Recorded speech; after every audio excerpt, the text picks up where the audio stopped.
Hi everybody, Kay here with our bi-weekly fly tying video. So this one's going to be a fall caddis in the style of a Walt's worm, because that's probably the easiest way to do it. We're just going to use the right colors. So I got a size 12 hook in there. You can use a size 14. Bead size, that one's a 1/8, but we could go a little bit smaller or a little bit larger. I'm going to use a darker colored thread. Like always, get that thread started behind the bead. Put some thread behind the bead to keep it from moving. Yes, this will take me a little bit to build up some thread. Give me a moment. I know the bead's going to move around a little bit.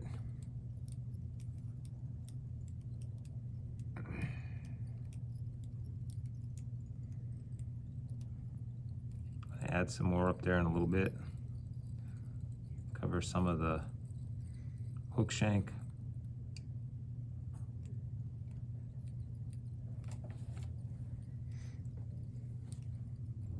Okay, I think it's going to stay in place now. Cover most of the hook shank, most of the flat part there. Cut your excess off. I'm going to tie a piece of wire in on the far side of the hook for ribbing.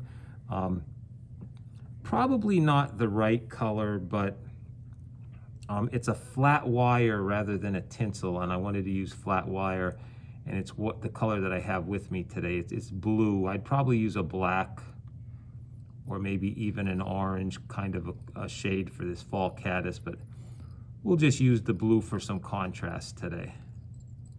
So we have that tied in on the far side of the hook. Then we're going to add some dubbing. You want this to be a shade of orange. I'm going to actually mix these two colors together, make it a little bit of a medium orange. So we'll get a little bit of each of this dubbing out. And I'll show you how to mix dubbing fairly quickly. Kind of take the two colors, put them together, and just keep pulling them apart, and that'll mix them together. Just keep doing that until you're happy with the mixture. There's kind of a medium orange for the fall caddis, okay? So we're gonna take a little bit at a time, add it to the thread. I'm gonna start with the dubbing. I'll leave a little space behind the bead, and we're gonna go back to the bend and then back up to create a little bit of a taper. We want it thicker, closer to the bead. So we start there, work our way back. Just make sure the dubbing stays tight, right to where we tied that wire in, and we start coming back forward.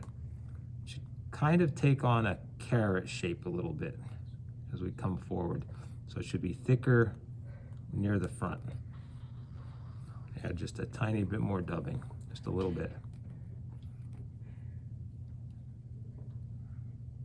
Kind of like that. We're leaving a little bit of space for some black right behind the bead. So something like that. That should be pretty good. Then we're going to counter wrap the wire. I'm going to go the opposite way. Kind of want it to stand out in the dubbing there. Again, blue's probably not the best color to use, but I'd want a dark color like maybe black anyway. So I'm going to get 4 wraps like that. Tie it off right in front.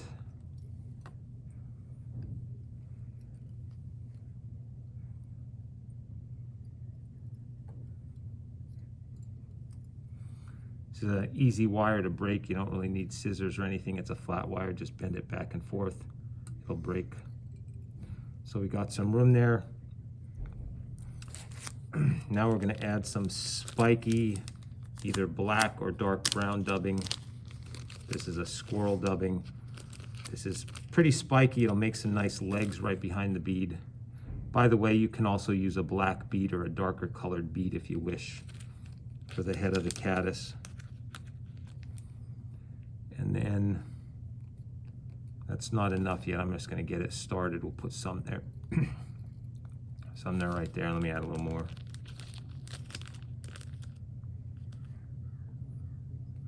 You want this part to be fairly spiky, fairly coarse dubbing. You want some legs sticking out here in the front.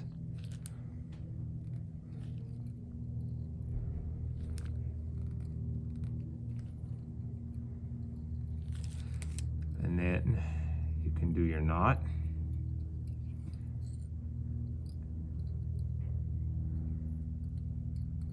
Do one more time so it doesn't come loose.